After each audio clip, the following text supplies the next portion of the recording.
Welcome back to Netrush Report, your home for tennis drama, rivalries, and the stories that keep this sport alive far beyond the baseline.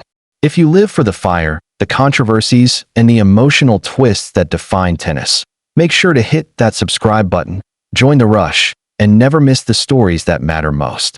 Carlos Alcaraz's 2025 season has been nothing short of historic. With 67 match wins, a personal career high, and an ADP leading 8th title, he has cemented himself as one of the most dominant forces in men's tennis.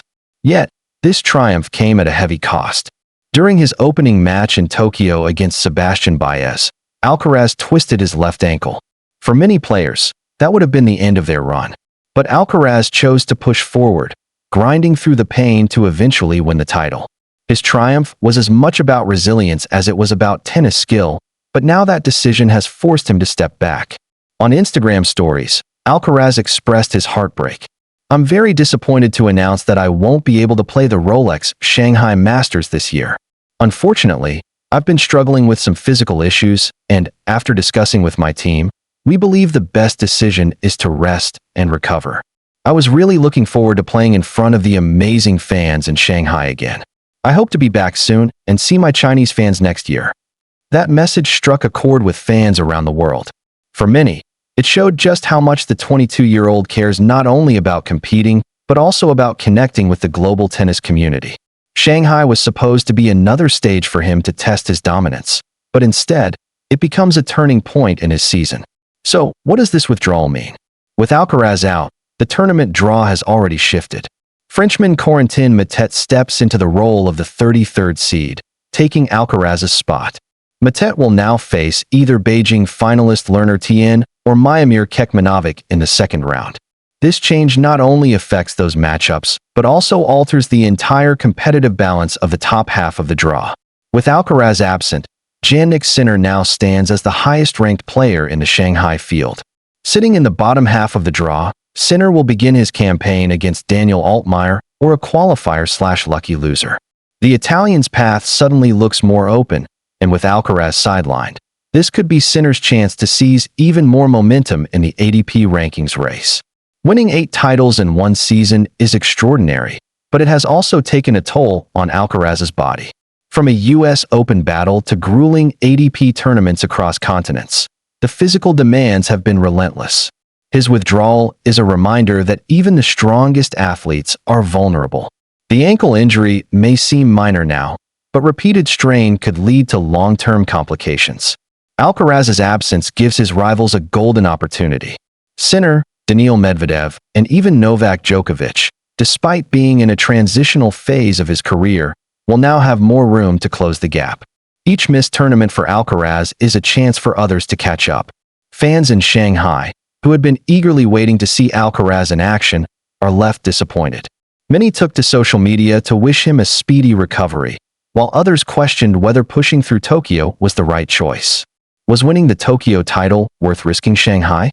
This is the debate now circling the tennis world. Alcaraz's withdrawal is more than just an isolated injury story. It's part of a larger narrative about the grind of the modern tennis calendar. Players like Alcaraz are expected to play across continents, adapting to different surfaces and conditions with little time for recovery. The result? More injuries, more withdrawals, and a constant balancing act between competing and preserving longevity. This situation also echoes the paths of legends before him. Rafael Nadal's career has been shaped by injuries: knees, wrists, ankles, feet. Roger Federer had to carefully manage his schedule to prolong his career.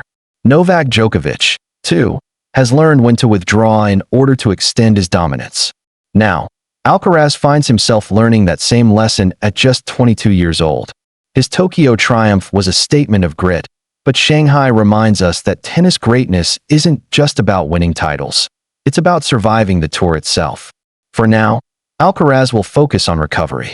His camp has not given a timeline, but resting ahead of the final stretch of the season seems crucial. With major ADP events still on the horizon and the year-end ADP finals looming, his health will dictate whether he can finish 2025 as the undisputed #1 force, or if Sinner and others will close the gap. One thing is clear: tennis loses a little bit of fire whenever Alcaraz is absent. His explosive game, fearless attitude, and emotional connection with fans make him one of the sport's brightest stars. Shanghai won't be the same without him. Carlos Alcaraz's withdrawal from the Rolex Shanghai Masters is a reminder of just how thin the line is between glory and setback. He fought through pain to claim Tokyo, but now the price is rest and recovery. Will this injury derail his historic season, or is it just a brief pause before he roars back stronger? What do you think? Did Alcaraz make the right call to play through Tokyo despite the injury? And can Jannik Sinner seize this chance to tilt the rankings battle in his favor? Drop your thoughts in the comments below. We want to hear from you. That's all for today's report. If you haven't already, hit that subscribe button, give this video a like, and join the Netrush Report community for all the drama, rivalries, and behind-the-scenes stories that tennis fans can't stop talking about. Until next time, this is Netrush Report, signing off from the baseline.